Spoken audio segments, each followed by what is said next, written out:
Hello friends, I am Trambak Nayak. Welcome back to our channel Biniyog. আজকে সরস্বতী পুজোর সবাইকে অনেক অনেক শুভেচ্ছা। মা সরস্বতী আপনাদের ওপর কৃপা বর্ষণ করুক, প্রচুর নলেজ এবং উইজডমে আপনাদের জীবন ভরে উঠুক, প্রচুর ধন সম্পদে আপনাদের জীবন ভরে উঠুক, এই কামনাই আমার তরফ থেকে থাকলো। তো আজকে সেরকম কোনো টপিক নেই। মার্কেট তো লাগাতার আবার আজকে ভালো রকম ফল হয়েছে। নিফটি সেন্সেক্সে যত না ফল হচ্ছে তার থেকে ইন্ডিভিজুয়াল স্টকে মারাত্মক ফল হচ্ছে। তো অনেকে মানে আর নিতে পারছেন না, মানে এত অত্যাচার, মানে এটাকে ইমোশনাল অত্যাচার বলা হয়। অ্যাকচুয়ালি স্টক মার্কেটে যদি আপনি প্রাইসে যদি মগ্ন থাকেন, যদি ডেলি প্রাইস দেখতে থাকেন, বা মিউচুয়াল ফান্ডের ক্ষেত্রেও সেম, তাহলে কিন্তু আপনি ইমোশনাল অত্যাচারেই ফাঁসবেন। কেন, যখন এরকম সিচুয়েশন আপনার কন্ট্রোলে থাকবে না, এটা হতেই পারে যে একটা অনেক টাইম ধরে মার্কেট কনসলিডেশনে থাকতে পারে। তো সেটাই জাস্ট হচ্ছে। আর বিগ প্লেয়ার যারা আছে তারা, আমি আগেও বলেছি, রিটেল ইনভেস্টারদের ধৈর্যের পরীক্ষা নিচ্ছে, যে রিটেল ইনভেস্টাররা কখন এখান থেকে জাস্ট আর না পেরে যা আপনার হোল্ডিংয়ে আছে টোটাল বিক্রি করে দিয়ে বেরোবে, তাদের কাছে হ্যান্ড হোল্ডিং আসবে। তারপরে মার্কেট আপনি বুঝতেই পারবেন না, চোখের পলক ফেলতে ফেলতে মার্কেট ওপরে চলে যাবে। সেটা কবে হবে কেউ বলতে পারে না, কিন্তু খুব তাড়াতাড়ি হবে, এটা আমি বলতে পারি। আমি একটা কিছুদিন আগে ভিডিও বানিয়েছিলাম, জাস্ট 2 দিন আগে, যে স্টক মার্কেট ভালো না মিউচুয়াল ফান্ড ভালো আপনার পক্ষে। তো সেখানে একটা কমেন্ট পেলাম, তো সেই কমেন্টের আমার মনে হলো যে একটু অ্যান্সার দিই।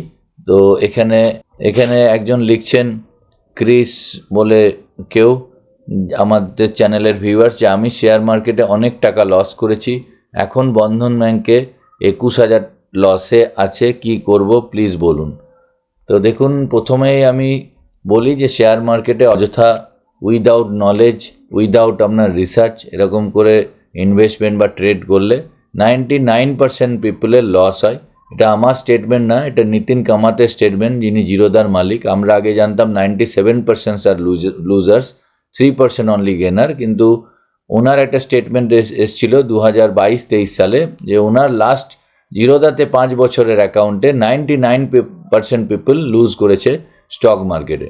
তো সেই জন্যেই মিউচুয়াল ফান্ড সব থেকে সেফেস্ট জায়গা। আমার আগের ভিডিওটা যদি এখন আপনি দেখছেন, নতুন কেউ ভিডিও দেখছেন আমার, তো আগের ভিডিওটা দেখতে পারেন। তো আমি আপনাকে বলবো, মিউচুয়াল ফান্ডে আস্তে আস্তে ওয়েলথ বানান এবং নিজে স্টক মার্কেট নিয়ে স্টাডি করুন, কোনো ভালো মেন্টারের কাছে শিখুন, প্রপারলি স্ট্র্যাটেজি বানান। তারপরে আপনি যদি মনে হয় প্রথমে ড্যামি ট্রেড করুন, তারপরে যদি আপনার সেখানে সাকসেস দেখেন এবং নিজের কনফিডেন্স আসে, কনফিডেন্স মানে আপনাকে ইন জেনারেল লাইফেও ডিসিপ্লিন হতে হবে, তারপরে স্টক মার্কেটে ইনভেস্টমেন্ট করবেন। তো এগুলো তো জ্ঞানের কথা হয়ে গেল। আপাতত আপনার যেটা কোশ্চেনের অ্যান্সার, যে বন্ধন ব্যাংকে আপনার 21,000 টাকা লস আছে, তা আমি এখন কি করব। তো দেখুন, আমি কোনো সেবি রেজিস্টার্ড রিসার্চ অ্যানালিস্ট নই। আমরা SEBI registered portfolio management service distributor এবং মিউচুয়াল ফান্ড ডিস্ট্রিবিউটার। তো আমি অ্যাজ এ পিএমএস ডিস্ট্রিবিউটার আর এমএফ ডিস্ট্রিবিউটার হিসেবে কাজ করি। তো সেক্ষেত্রে আমি ওপেন চ্যানেলে অ্যাডভাইস দেওয়ার কেউ নই। তা আপনি প্লিজ একজন ভালো রিসার্চ অ্যানালিস্ট, তার পরামর্শই নেবেন। কিন্তু আপনি যখন আমাকে আগ্রহ ভরে কোশ্চেনটা করেছেন, সেই জন্য আমি আপনাকে জাস্ট বন্ধু হিসেবে, অ্যাজ এ ফ্রেন্ড হিসেবে আপনাকে জাস্ট হেল্প করতে পারি। তা আমার মনে হয় বন্ধন ব্যাংক খুব ভালো ব্যাংক, যে ব্যাংকের নেট প্রফিট, মানে প্রিসিডিং 12 মান্থের নেট প্রফিট 500 crore ওপরে, সেই ব্যাংক যথেষ্ট ভালো ব্যাংক। তো বন্ধন ব্যাংক 2014 সালে ইনকর্পোরেট হয়। আগে এনবিএফসির আকারে কাজ করতো। তো রিসেন্টলি ফাইন্যান্সিং প্রফিটের নেগেটিভ এসছে, কিন্তু বন্ধন ব্যাংকে যদি আপনি শেয়ার হোল্ডিং প্যাটার্ন দেখেন, তো এখানে প্রচুর ডোমেস্টিক ইনস্টিটিউশনাল ইনভেস্টার, মানে ডিআইআই, বড় বড় মিউচুয়াল ফান্ড হাউসের হোল্ডিং আছে, এবং এফআইআইয়েরও ভালো হোল্ডিং আছে, মানে ফরেন ইনস্টিটিউশনাল ইনভেস্টারের হোল্ডিং আছে। আপনার এখানে 21,000 টাকা লস আছে। আপনি জাস্ট কাম থাকুন, মানে কুল থাকুন। আপনি এখন কোনো দেখতে যাবেন না, আপনার লস করে বিক্রি করার কোনো দরকার নেই। মার্কেট এখন থেকে 1 মাস বা 2 মাস 3 মাস হতে পারে, কিন্তু মার্কেট র্যাপিড ওয়েতে মানে ওপরের দিকে যাবে, এবং we are in a bull run. মানে ইন্ডিয়ান মার্কেটে সামনের 30 বছর কোনো রিসেশন আসবে না, তো মাঝে মাঝে এরকম স্লো ডাউন থাকবে। এই স্লো ডাউনকে যদি আপনি কাটাতে পারেন, হতে পারে আপনার টাকা এখানে আটকে আছে, কিন্তু আপনি ধৈর্য ধরে অপেক্ষা করুন। আশা করি আরও ওপরে আপনি পেয়ে যাবেন, কোনো লস করে বিক্রি করার দরকার নেই। আমি জাস্ট আপনাকে স্ক্রিন শেয়ার করে দেখাতে পারি। এখানে বন্ধন ব্যাংকের দেখুন মার্কেট ক্যাপ 24,000 কোটি টাকার কোম্পানি। তো আমি যদি যেটা আপনি বলেছেন তার জন্যই আমি দেখছিলাম, দেখুন প্রোমোটারের কাছে 39.74% আছে, এফআই এর কাছে আছে 22%, আর ডিআইআই ডোমেস্টিক মিউচুয়াল ফান্ড বা ডোমেস্টিক ইনস্টিটিউশনাল ইনভেস্টরের কাছে আছে 18%। মানে এখানে স্ট্রং হ্যান্ডে 40 আর 22, 62 আর 18, মানে অলরেডি মানে 80% টাকা কিন্তু স্ট্রং হ্যান্ডে আছে। অনলি পাবলিকের কাছে 19% আছে। তো আপনার চিন্তার থেকে ওদের চিন্তা বেশি, স্টককে ওরা উপরে নিয়ে যাবে। তো আপনি আরামসে থাকতে পারেন, কোনো লস করার দরকার নেই। এবার আপনি আপনার টাকা, আমি সাজেশন দেবো, আপনি যদি কোনো ভালো রিসার্চ অ্যানালিস্টের সাথে পরামর্শ নিয়ে স্টকে ট্রেড করেন আলাদা কথা, নাহলে মিউচুয়াল ফান্ডের থ্রুতে থাকুন। অযথা লস করে নিজের ওপরে বার্ডেন আনবেন না। যেটা টেকনিক্যালি যদি দেখেন, বন্ধন ব্যাংক একটা খুবই ভালো জায়গায় আছে আমি যতটুকু বুঝি।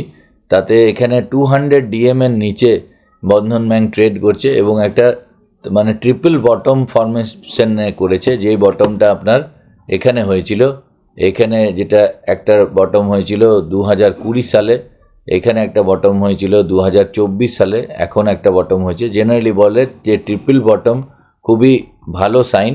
তো এখান থেকে বন্ধন ব্যাংক যদি লাইফ টাইম হাইয়ে আপনি যদি ধৈর্য ধরে রাখতে পারেন, তাহলে লাইফ টাইম হাইয়ে আমি বলবো বিক্রি করুন। সেটা অনেক দিন টাইম হয়তো লাগবে না, সেটা হয়তো আমার মনে হয় এখান থেকে হয়তো 3 বছর টাইম লাগবে, যেটা লাইফ টাইম হাই আছে। তো বন্ধন ব্যাংক এখান থেকে লাইফ টাইম হাইয়ে যদি আপনি বিক্রি করেন, আপনার 21,000 টাকার লস তো মেকআপ হবেই, আপনি প্রচুর প্রফিট কামাবেন 393%। এবার এতটা ধৈর্য রাখা কঠিন, কেননা এরকম স্টক কখনো এইরকম লাইনে এরকম ওপর দিয়ে এরকম তো যাবে না, এটা যাবে আপস অ্যান্ড ডাউনস এরকম করতে করতে। এবার এই টুইস্ট অ্যান্ড টার্নসগুলোতে আপনি বিক্রি করে ফেলবেন, কেননা যখনই ওপরে দেখবেন তারপরে আবার 3 মাস পরে ডাউন, তো তখনই আপনার বিক্রি করতে মন হবে।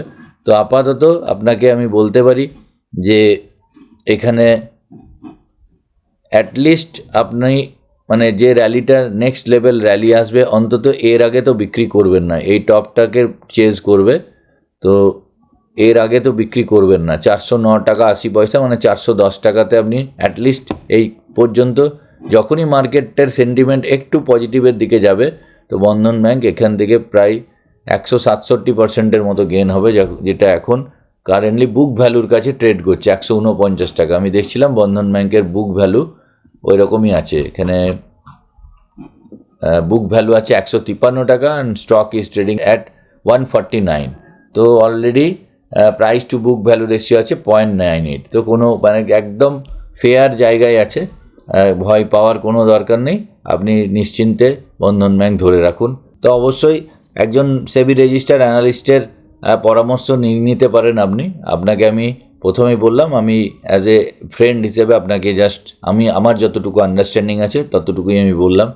আর এবার আজকের মার্কেটে নিফটির যদি স্টক দেখেন, নিফটি স্টকে সব কটাতেই প্রায় ভালো রকম ফল এসছে, কিছু কিছু স্টক বাদ দিয়ে। যদি আমি নিফটির চার্ট মানে নিফটি স্টকগুলো খুলি, দেখুন আদানি এন্টারটেনমেন্ট 10% ফল আছে, তারপরে আদানি পোর্ট 7% ফল আছে। এবার এখানে দেখবার একটা বিষয় হচ্ছে, ম্যাক্সিমাম নিফটি স্টকের মধ্যে যদি দেখেন 50%-এর ওপরে কিন্তু 200 ডিএমের নিচে আছে স্টকগুলো। যেমন আদানি এন্টারটেনমেন্ট 200 ডিএমের, নীল ব্লু কালারটা হচ্ছে 200 ডিএমের, তার থেকে নিচে ট্রেড করছে। আদানি পোর্ট নিচে ট্রেড করছে, সিপলা নিচে ট্রেড করছে, অ্যাক্সিস ব্যাঙ্ক অবশ্য 200-এ ওপরে আছে, বাজাজ ফাইন্যান্স এখন নিচে চলে গেছে, পাওয়ার গ্রিড নিচে চলে গেছে, হিরো মোটরকর্প ওপরে আছে, মারুতি ওপরে আছে, অটো সেক্টর যেহেতু র্যালি নিয়েছিল ওপরে আছে, টাটা কনজিউমার ওপরে আছে, এসবিআই ব্যাঙ্ক ও ওপরে আছে, এইচডিএফসি লাইফ 200-এর নিচে আছে, 3M ইন্ডিয়া মোটামুটি একই জায়গায় আছে, এনটিপিসি একই জায়গায় আছে, ব্রিটানিয়া একই জায়গায় আছে, বাজাজ ফিনান্স 200-এর নিচে আছে, বিপিসিএল 200-এর ওপরে আছে, এলএনটি একই জায়গায় আছে, জেএসডব্লিউ স্টিল একটু ওপরে আছে, রিলায়েন্স ইন্ডাস্ট্রি 200 ডে নিচে এসছে। তো এরকমভাবে যদি আমরা চেক করি তো দেখা যাবে 50%-এরও বেশি স্টক 200 ডে মুভিং অ্যাভারেজের নিচে আছে। এটা একটা মানে মার্কেট কিন্তু অলরেডি বটম আউট করে নিয়েছে। কারেকশন যেটা হচ্ছে সেটা ভয় পাওয়ানোর জন্য কারেকশন হচ্ছে। আমার যেটা মনে হয় যে কতক্ষণে রিটেল ইনভেস্টার আরও অধৈর্য হয়ে যায়, তো যে কোনো সময় র্যালি আসবে আমার আন্ডারস্ট্যান্ডিং অনুযায়ী। আর এমন মনে হচ্ছে যেন মার্কেটে যে স্টক কেনা আছে সেই স্টকগুলো যেন আমার কোনো দিন বাড়বেই না বা আগে কোনো দিন পরে নিয়ে এইভাবে। যদি আমি রিলায়েন্স ইন্ডাস্ট্রিও দেখি, দেখুন রিলায়েন্স ইন্ডাস্ট্রি আমি দেখছিলাম এখানে লাস্ট ট্রেড যেখানে টপ করেছিল 23শে জুলাই 2024, সেখান থেকে আজ পর্যন্ত 539 দিন হয়ে গেছে, তার থেকেও নিচে ট্রেড করছে। এরকম সেম সিচুয়েশন এসেছিল 596 দিন ধরে রিলায়েন্স ইন্ডাস্ট্রি একই রেঞ্জে ট্রেড করেছে। মানে এই জায়গাটাতে যে কিনেছে 28 এপ্রিল 2022 1280 টাকায়, সে 2023-এর 28শে ডিসেম্বর মানে 596 দিন, 1.5 বছরে একই জায়গায় আছে। তো এই জায়গায় আর ধৈর্য মানুষ রাখতে পারে না, কিন্তু এই জায়গার যে ধৈর্য বিচ্যুতি হয়ে যে বেরিয়ে যাচ্ছে তারপর থেকে দেখুন র্যালিটা এসছে, টপ বানিয়েছে রিলায়েন্স ইন্ডাস্ট্রি 25%। তো স্টক মার্কেট এরকমই, মানে স্টক মার্কেট কখনো ছন্দে চলে না। তাহলে স্টক মার্কেট আর এফডি ফিক্সড ডিপোজিটে কোনো তফাৎ হতো না। ফিক্সড ডিপোজিট আর স্টক মার্কেট বা মিউচুয়াল ফান্ডের এটাই তফাৎ যে আপনাকে ভোলাটিলিটি পে করতে হয়, মানে এই উতার চড়াওয়ের যে টেনশনটা সেটা আপনাকে পে করতে হয়। সেই জন্যেই আপনি এফডিতে 7% রিটার্ন পান আর মিউচুয়াল ফান্ডে 15% রিটার্ন পান। আর আপনার যদি নিজের পোর্টফোলিও স্টক মার্কেটে ডাইরেক্ট ভালো ম্যানেজ করতে পারেন তো সেখানে 20%-এর উপরে রিটার্ন পান। তো এটাকে মেনেই চলতে হবে। ট্রেন যখন দূরপাল্লার ট্রেনে আমরা যাত্রা করি তখন রাত্রিবেলায় যখন খাবার খেয়ে শুয়ে পড়ি তখন দেখা যায় যে অনেক স্টেশন যেখানে মানে পৌঁছবার কথা, ধরুন কলকাতা থেকে আপনি মুম্বাই যাচ্ছেন, তো এখন তো লোকে ট্রেনে কম যায়, ফ্লাইটে যায়। মাঝখানে দেখছেন নাগপুর বা এসব জায়গায় গাড়ি 2 ঘন্টা লেট, কিন্তু খাবার দাবার খেয়ে আপনি ঘুমিয়ে পড়লেন, পরের দিন ঠিক ছত্রপতি শিবাজি টার্মিনালে 6:05 রাইট টাইম, তো ট্রেন কিন্তু ঢুকে দাঁড়িয়ে থাকবে। তো স্টক মার্কেটও এরকম, মাঝে লেট হতে পারে কিন্তু আপনার ডেস্টিনেশনে আপনাকে ঠিক পৌঁছে দেবে। তো প্যানিক করার কিছু কারণ নেই। তো আজকে মার্কেট এখন এরকমই পেসিমিস্টিক সিচুয়েশন আছে। সেইভাবে আজকের ভিডিওতে কোনো টপিক ছিল না। আমি আমার একজন ভিউয়ারকে জাস্ট আমার নলেজ অনুযায়ী যতটুকু পারি আমি জাস্ট একটু হেল্প করলাম। তো আজকের জন্য এটুকুই। চ্যানেলটি যদি ভালো লাগে তো প্লিজ একটি লাইক করবেন, আর এখনও যদি সাবস্ক্রাইব না করে থাকেন তো প্লিজ সাবস্ক্রাইব করে নেবেন। পরের ভিডিওতে আবার দেখা হচ্ছে। জয় হিন্দ, জয় ভারত।